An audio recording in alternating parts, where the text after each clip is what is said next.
If you're struggling to reach the top shelf, zip up your dress, reach in the car behind you, have some weird movement with your shoulder that always causes tweaks, these are all things that clients have told me, and that is why I'm making this video for you. So if you want that to end, then let's just keep going. I couldn't reach behind me with this arm. I don't know what I did to my shoulder, but it hurt. Now I can reach behind me as I demonstrated. Still's got a little ways to work, but it's a lot better. Statistics say that 1 in 10 people over the age of 55 have trouble lifting their arms over their head. And obviously, I'm not 55, but most of the people that I work with are over 55. And I would even say that the stat is a little generous. Most people struggle with it. They might say that they can, but there's a struggle to get this position and hold it. That limits you from doing daily tasks in the house, or changing a light bulb, fixing anything that's overhead. So if the shower goes out, that's a problem. To even washing your hair, doing your hair. After a good workout, doing your hair can be challenging, but it's better than not being able to get your arms up here. So also washing anything, washing your face, washing the shower, internal rotation, all these different movements. There's a bunch of things that are limited when your shoulders can't do this and they can't do this and things like that. So what is the problem? So the main problem that I see for people is the inside of the shoulder, so the front, the anterior chain, the chest, anterior deltoid, and pec minor, and even their neck a lot of the times, is super tight. So it's constantly pulling the shoulder forward. And it's kind of gotten stuck in this position because we're here all the time. We type here, we drive here. We often hold things in this position. When we pick up kids, we're in this position. There's a lot of different things that we're here, but we don't learn to pull back. So the back muscles, the posterior chain, which I'm not going to name all the muscles because I would be here all day. There's quite a bit. All of these have to pull the shoulder back. The non-scientific way to say it is that they're frozen in a lengthened position. So they're tight, they don't want to be moved, but they're stretched out. So your shoulders start to be kind of in this position that we're rolled forward. Now what happens as this continues to develop and get worse is when you try to lift your shoulder up in this position, it gets stuck in this front. There's not enough space for these muscles to have room. Now if we can pull the shoulder back into socket, there is space.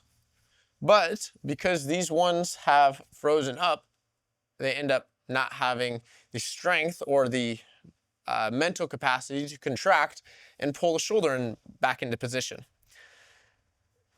Don't get mad at your body, but your body does this to protect you. So it freezes these ones up in that lengthened position, because if it let them continue to do what they do as a child, which is contract and move around, your body would genuinely start to fall apart. You'd pull yourself out of socket because the imbalance is so strong. So it's a protective mechanism to kind of freeze the stuff up. Now, if we start building strength in the areas, the brain will start to say, okay, we're fine. We can move again. And this is what I've experienced with clients when they come in and they can get their arms up to here when we start. And then after some months, and it typically does take a few months, that we can get their arms all the way up. So to get to the movements, because that's why you're actually here, there's gonna be 2 movements we're gonna go over. One is gonna open up the arm, so teach this to contract, and one is going to stretch out the front of the chest, and the lats are also very commonly tight. So we'll start with the one that we're opening up. I'll teach you 2 ways to do each of these. One that you can do at home, one that if you have a bench and some weights, you can use that. So the first one is the paratial, which is activating the back of the shoulder. The bench is just a little bit short for me. So I'll put my hand here, and then the weight is here. My eyes, I want them on the weight or the fingertips the entire time. Looking up, holding this position about 8 seconds, and then controlling back down. Ideally, we're feeling it in the back here. So as you lift up, all these muscles are contracted, holding the scapula in place and keeping the shoulder reached out, or holding the position and then controlling back down. If you don't have a bench, you can do this one flat on the ground. And what some of the cues that you'll need for that is arm sideways where your head is on it. Knees are bent and up, so you're not using your feet to help you stabilize. And then same thing, looking at the weight in the fingertips, lifting up and holding. Nice and easy, feeling the back. And then controlling down. Try not to drop it down. We want to get that activation in.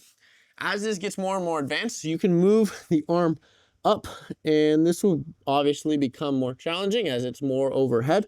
And we're just controlling, holding, 3, 2, 1, and you can go anywhere from 2 to 8 seconds.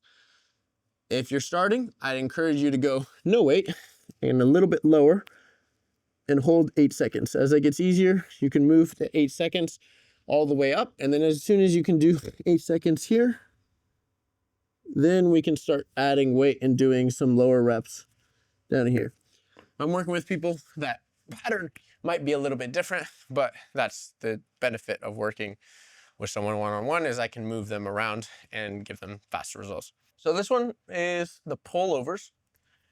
Weight in the hand. This is obviously the gym variation. And letting the arms open up. We're letting it hang just a slight bit and then rolling back up.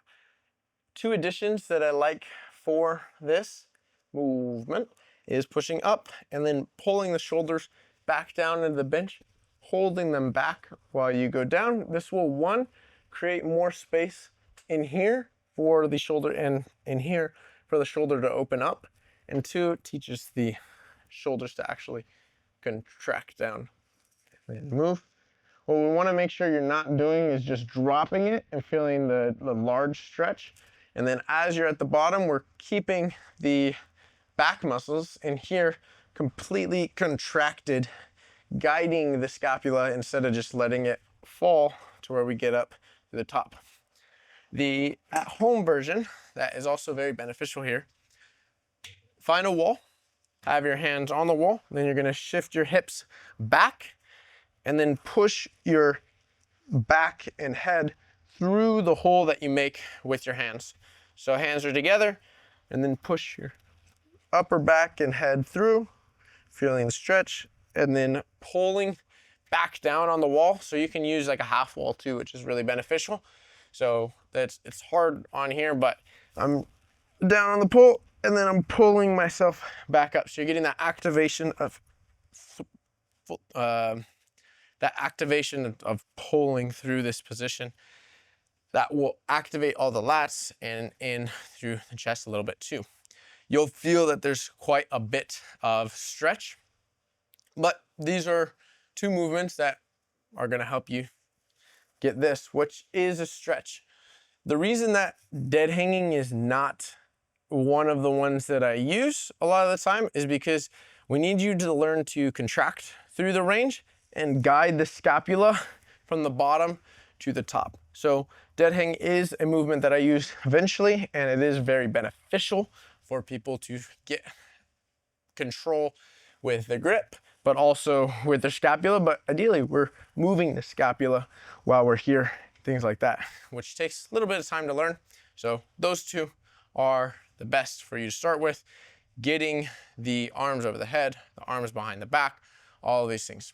Of course, there's a lot of different movements that you can do for the shoulders. So the videos I have that go over a lot more movements alongside these, and I encourage you watch them if you are worried about your shoulders or wanting to see your shoulders accelerate the results.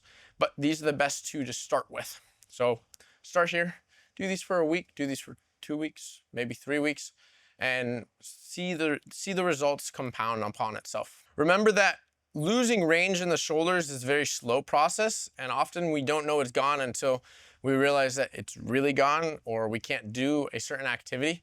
So test it a little bit too. Be like, can I get my arms straight above my head?